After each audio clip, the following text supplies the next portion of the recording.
ಈಗಾಗಲೇ CM office ಕಡೆಯಿಂದ ಈಗ ಮಾಧ್ಯಮದ ಕಡೆ ಒಂದು ಸಹಾಯ ಆಗಬೇಕಾಗಿದೆ. ಸಿಎಂ ಅವರು ಒಪ್ಪಿದರಂತೆ ಅಲ್ಲಿ ನಮ್ಮ ಛಲವಾದಿ ಮಹಾಸಭಾ ಏನಿದೆ ಅಲ್ಲಿ ಅವ್ರನ್ನ ಕೊನೆ ಅಂತ್ಯಕ್ರಿಯೆ ಮಾಡೋದಕ್ಕೆ ಬೆಳಿಗ್ಗೆ ಒಪ್ಪಿದ್ದಾರೆ. ಆದರೆ ಕರೆಕ್ಟಾಗಿ ಸಂದೇಶ ಅವರಿಗೆ ಮುಟ್ತಾ ಇಲ್ಲ. ಸೊ ಹಾಗಾಗಿ ಅವ್ರು ಒಪ್ಪಿದ್ದಾರೆ. ಈಗ ಕೆಲವರು ಬೇಡ ಅಂತ ಹೇಳ್ತಾ ಇದ್ದಾರೆ. ನಮ್ಮ ಕಡೆಯಿಂದ ಏನು ರಿಕ್ವೆಸ್ಟ್ ಅಂದ್ರೆ ಇಷ್ಟು ದೊಡ್ಡ ಸಾಧನೆಗೆ ಅವರೊಬ್ರು ಚಿತ್ರರಂಗದ ನಟರಾಗಿ ಕನ್ನಡದಲ್ಲಿ IAS ಮಾಡಿ ಅವರ ಸಾಧನೆ ದೊಡ್ಡ ಮಟ್ಟಕ್ಕಿದೆ.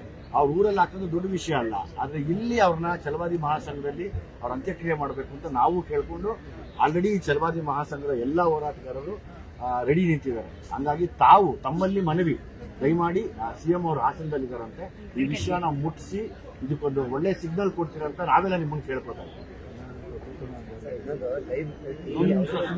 ಸುಮ್ಮನಿರ್ಬೇಕು. ಬೆಳಿಗ್ಗೆಯಿಂದ ನೀವೆಲ್ಲ ನೋಡ್ತಾ ಇದ್ದೀರಾ ಏನ್ ನಡೀತಾ ಇದೆ ಅಂತ. ಈ ಜಾಗದ ವಿಚಾರದಲ್ಲಿ ಒಂದು ಗೊಂದಲ ಇದೆ. ನಮ್ಮ ತೋಟದಲ್ಲಿ ಮಾಡ್ಕೊಳ್ಳೋದಿಕ್ಕೆ ನಮ್ಗೆ ಯಾವುದೇ ರೀತಿಯ ಅಭ್ಯಂತರ ಇಲ್ಲ. ಆದ್ರೆ ಸಾವಿರಾರು ಜನ ಅಭಿಮಾನಿಗಳು ಹೊಂದಿರುವಂತ ನಮ್ಮ ಮಾವನವರು ಅವರ ಅಂತ್ಯಕ್ರಿಯೆ ಛಲವಾದಿ ಮಹಾಸಭಾದಲ್ಲಿ ಆಗ್ಬೇಕು. ಯಾಕೆ ಅಂದ್ರೆ ನಾವು ಕೂಡ ಬಂದು ಅವಾಗವಾಗ ನೋಡ್ಬೇಕು, ಅವ್ರಿಗೆ ಪೂಜೆ ಮಾಡಬೇಕು ಅನ್ನೋ ಒಂದು ಸಾಕಷ್ಟು ಒತ್ತಾಯ ಇರೋದ್ರಿಂದ ನಾವು ನಮ್ಮ ತೋಟದಲ್ಲಿ ಮಾಡಬಾರ್ದು ಅನ್ನೋ ಒಂದು ನಿರ್ಧಾರ ತಗೊಂಡಿದ್ವಿ. ಅದನ್ನ ಮನವಿನೂ ಸಲ್ಲಿಸಿದ್ವಿ. ಹೋಮ್ ಮಿನಿಸ್ಟರ್ ಸಾಹೇಬ್ರೆಲ್ಲ ನಿನ್ನೆ ನೈಟ್ ಬಂದಿದ್ರು. ಅವ್ರಿಗೆ ಮನವಿ ಸಲ್ಲಿಸಿದ್ದಕ್ಕೆ ಬೆಳಿಗ್ಗೆ ತಿಳಿಸ್ತೀವಿ ಅಂತ ಹೇಳಿದ್ರು. ಬೆಳಿಗ್ಗೆ 8 ಗಂಟೆ ಅಂತ ಹೇಳಿದ್ದಕ್ಕೆ 8:30 ಅಂದ್ರು. 8:30 9 ಆಯ್ತು, 9ರಿಂದ 9:30 ಆಯ್ತು. ಇದೇ ರೀತಿ ಡಿಲೇ ಮಾಡ್ಕೊಂಡೇ ಬರ್ತಿದ್ದಾರೆ ಹೊರತು ನಮ್ಗೆ ಯಾವುದೇ ರೀತಿಯಲ್ಲೂ ಫೈನಲ್ ಡಿಸಿಷನ್ ಏನು ಅಂತ ಹೇಳ್ತಾ ಇಲ್ಲ. ಅದೇ ಎಲ್ಲರೂ ಬರ್ತಾ ಇರೋದು ಏನಕ್ಕೆ ಅಂದ್ರೆ ಕನ್ವಿನ್ಸಿಂಗಿಗೆ ಬರ್ತಾ ಇದ್ದಾರೆ. ಬಟ್ ಅಭಿಮಾನಿಗಳು ಯಾವುದೇ ರೀತಿಯಲ್ಲೂ ಕನ್ವಿನ್ಸ್ ಆಗ್ತಾ ಇಲ್ಲ. ಯಾಕೆ ಅಂದ್ರೆ ಸಾಕಷ್ಟು ರೀಸನ್ಸ್ಗಳಿದೆ. ಒಂದು, ಪ್ರಪ್ರಥಮ ಬಾರಿಗೆ IAS ಮಾಡಿದಂತ ವ್ಯಕ್ತಿ ಯಾರಿಗಾರು ಎರಡನೇ ವ್ಯಕ್ತಿ ಹೆಸರು ಗೊತ್ತಿದ್ಯಾ? ಕನ್ನಡದಲ್ಲಿ ಪಾಸ್ ಮಾಡಿರುವಂತ ಎರಡನೇ ವ್ಯಕ್ತಿ ಹೆಸರು ಹೇಳಿ ನೋಡೋಣ. ಯಾರಿಗೂ ಗೊತ್ತಿಲ್ಲ. ಗೊತ್ತಿರೋದು ಇವರೊಬ್ರು ಹೆಸರು. ಇಂಥವ್ರಿಗೆ ನೀವು ಸರ್ಕಾರಿ ಜಾಗದಲ್ಲಿ ಇವ್ರಿಗೆ ಗೌರವಿಸದಲ್ಲೇ ಜಾಗ ಕೊಡದಲ್ಲೇ ಇದ್ರೆ ಇನ್ಯಾರು ಕೊಡ್ತೀರಾ ಅನ್ನೋದು ನಮ್ಮ ಪ್ರಶ್ನೆ. ಆಮೇಲೆ ಇದು ನಾನ್ ಪೊಲಿಟಿಕಲ್ ಮೂವ್. ಇದು ಯಾವ ಪಕ್ಷನೂ ಅಲ್ಲ, ಇದು ಯಾವ ಭೇದನೂ ಅಲ್ಲ, ಇದು ಯಾವ ಜಾತಿಗೂ ಸಂಬಂಧಪಟ್ಟಿರುವಂತದ್ದಲ್ಲ. ಪ್ರತಿ ಬಾರಿ IAS ಎಕ್ಸಾಮ್ ಪಾಸ್ ಆದಾಗ ಕರ್ನಾಟಕದಿಂದ ಸ್ಟೇಜ್ ಮೇಲೆ ಹೋದಾಗ 100 ಜನ ಪಾಸ್ ಆಗಿದ್ರೆ ಆ ಇಂಟರ್ವ್ಯೂಗಳನ್ನ ನೋಡಿ 50 ಜನ ಇವ್ರ ಹೆಸರು ಎತ್ತಾರೆ. ಇವ್ರನ್ನ ನೋಡಿ ಇನ್ಸ್ಪೈರ್ ಆದವ್ರು ನಾವು ಅಂತ. ಅದ್ರಲ್ಲಿ 25 ಜನ ಕನ್ನಡದಲ್ಲಿ ಬರ್ದಿರ್ತಾರೆ, ಅವರು ಇವ್ರನ್ನ ನೋಡಿ ಇನ್ಸ್ಪೈರ್ ಆದವರು ಅಂತಾರೆ. ಇಂಥವ್ರಿಗೆ ನೀವು ಸ್ಟೇಟ್ ಆನರ್ ಮಾಡಲ್ಲ, ಇಂಥವ್ರಿಗೆ ನೀವು ಗವರ್ಮೆಂಟ್ ಜಾಗ ಕೊಡಲ್ಲ. ಯಾಕೆಂದ್ರೆ ನಮ್ ಜಾಗದಲ್ಲಿ ಹಾಕೊಳ್ಳೋದಕ್ಕೆ ನಮ್ಗೇನು ಅಭ್ಯಂತರನೂ ಇಲ್ಲ, ನಾವು ಯಾರನ್ನೂ ಕೇಳಬೇಕಾಗೂ ಇಲ್ಲ, ನಮ್ಗೆ ಮುಜುಗರೇನೂ ಇಲ್ಲ, ಇದು ಬೇಡಿಕೆನೂ ಅಲ್ಲ. ಯಾಕೆ ಅಂದ್ರೆ ನಮ್ ಜಾಗದಲ್ಲಿ ನಾವು ಹಾಕೊಳ್ಳೋಕೆ ನಮ್ಗೆ ಗೊತ್ತಿದೆ, ನಮ್ಮ ಗೌರವ ಅವರು.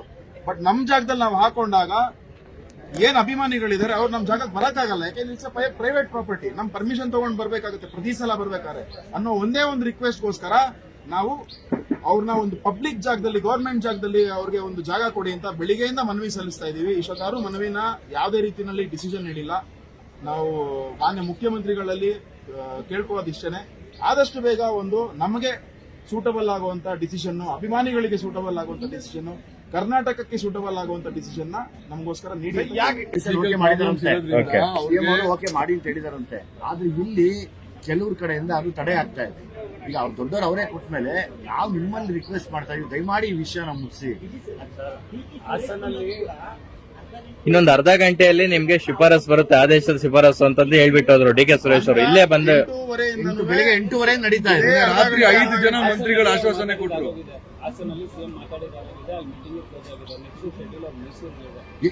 ದಯಮಾಡಿ ತಾವು ಮುಗಿಸಿ. ಮೈಸೂರಿಗೆ ಬಂದು ಅವರು ಸ್ಪೀಚ್ ಮಾಡ್ಬೇಕಾದ್ರೆ ಆಗ್ಬೋದು ಅಥವಾ ಬಿಫೋರ್ ಆಗ್ಬೋದು, ದಯಮಾಡಿ ಪ್ಲೀಸ್ ಅಡ್ರೆಸ್ ಮಾಡ್ಕೊಡಿ. ಯಾಕಂದ್ರೆ ತುಂಬಾ ಕಷ್ಟಪಟ್ಟು ಕಟ್ಟಿರುವಂತ ಒಂದು ನಾನ್ ಪೊಲಿಟಿಕಲ್ ಇದು ಛಲವಾದಿ ಸಂಘ ಅನ್ನೋದು.